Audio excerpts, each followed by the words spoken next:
This is your WCFW Daily News Roundup for 105.7 CFW in Chippewa Falls and 93.5 The Tap in Eau Claire. For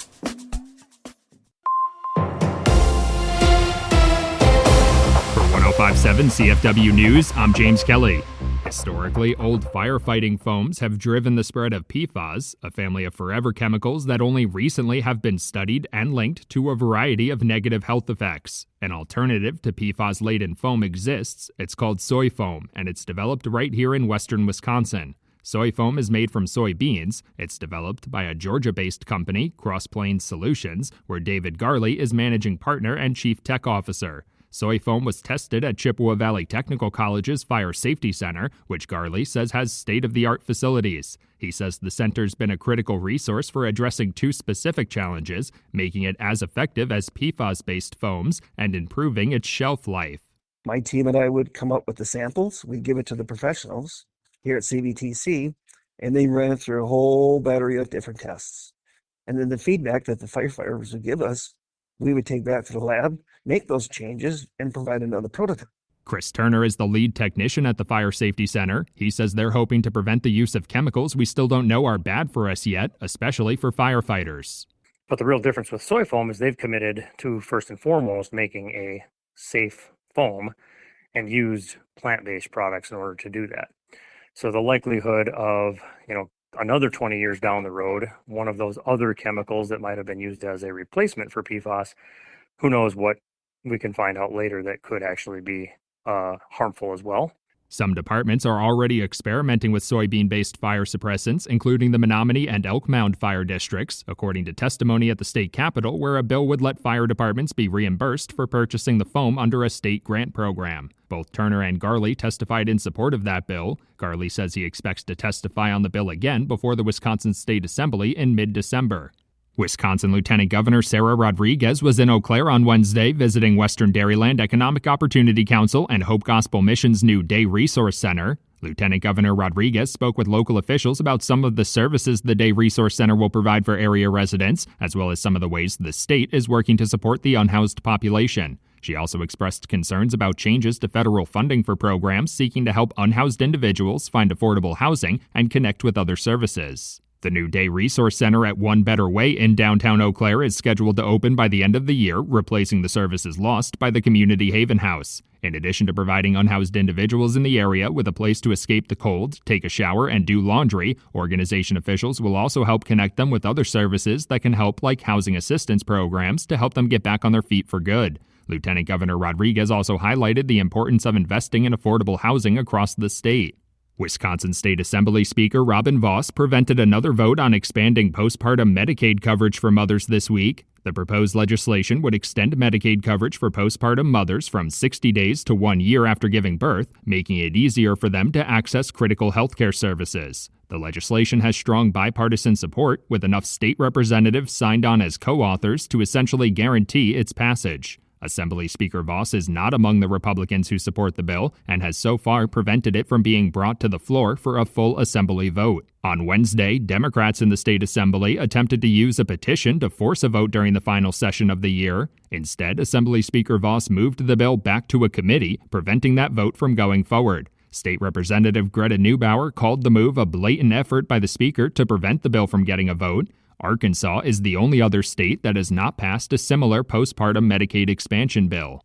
The Wisconsin State Assembly unanimously approved legislation this week seeking to create a new grant program to aid homeless veterans following the closure of Klein Hall in Chippewa Falls and a similar facility in Green Bay. According to a press release, the U.S. Department of Veterans Affairs awards organizations that aid homeless veterans with up to $83 per day per veteran housed. The proposed bill would create a state grant program to provide those organizations with an additional $25 per day per veteran housed, with up to $1.9 million of available grant funding.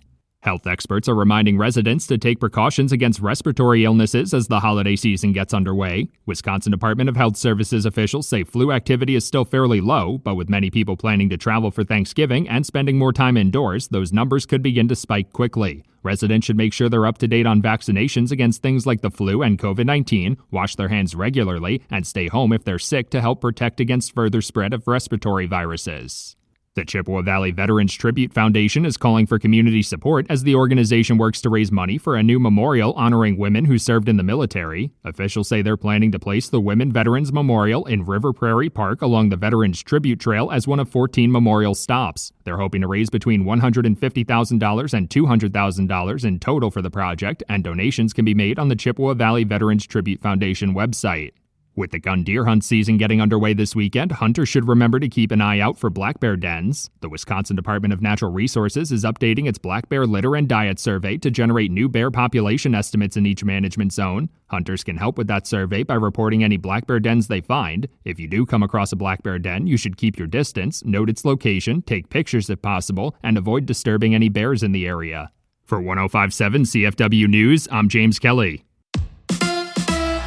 An NFC North showdown awaits the Packers this Sunday. Filling in for Mike Clemens, I'm Jimmy Kuska with Civic Media Sports. When the Packers take on the Vikings Sunday, it'll be the first of 5 divisional matchups for Green Bay the rest of the season. Quarterback Jordan Love on the importance of these late-season games. Definitely. I think you look at the teams in our division, everybody's in it. Everybody's kind of got similar records, and obviously, like you said, we'll be playing everybody here at the back half. So definitely some games we're going to have to go out there and win. But like you said, the NFC North is wide open.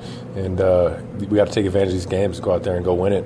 But yeah, like you said, it's an interesting schedule. It was the opening week of the season the last time the Packers played an NFC North opponent. They'll play 5 in 7 games the rest of the season. Jordan Love on the quirky schedule. Definitely, yeah. It's been a weird schedule for us. Playing obviously a week 1 division game, and now I don't even know what week it is. 12, yeah. And it's been a long time. So it's felt weird, and obviously we'll have a couple back-to-back right now. So definitely a stretch that we'll have to take advantage of. Kickoff is at noon on Sunday at Lambeau Field. Also, the Packers game against the Bears on December 7 was flexed from noon to 3:25 in the afternoon. The Bucs lost in overtime to the 76ers last night, 123-114. Coach Doc Rivers said that they have to play better even without Giannis. When the ball stuck, we didn't score. When the play broke down and we moved it and kept moving it, we got whatever we wanted all night. And I couldn't, you implore them. We worked on that for 2 days because you anticipate things breaking down, and not having Giannis. Milwaukee plays red-hot Detroit tomorrow night at 7 p.m. College sports, Wisconsin football gets Illinois tomorrow night with a 6 p.m. kickoff. Meanwhile, men's hoops is at BYU this evening to take on the 9th-ranked Cougars. Today is the final day of the state high school football championships with divisions 3 through 1 in action. Winning titles yesterday were Kenosha St. Joseph, Darlington, Mayville, and Winneconne. The games are at Camp Randall Stadium in Madison. You can find more information on the matchups at WIAAWI.org. I'm Jimmy Kuska for Civic Media Sports. Chippewa Valley weather. We have some really nice weather on the way as we head into the weekend. Today, sunshine with a high in the mid to upper 40s this afternoon. Tonight will be mostly clear with a low dropping into the low to mid 20s. Tomorrow, partly cloudy and even warmer with a high in the upper 40s to low 50s. I'm meteorologist Sean Cable. Currently, it's 28. That's your WCFW and the TAP Daily News Roundup from Civic Media. Subscribe to this podcast on Spotify, Apple, or wherever you find your podcasts. Find more news at WCFW.FM or thetap.fm.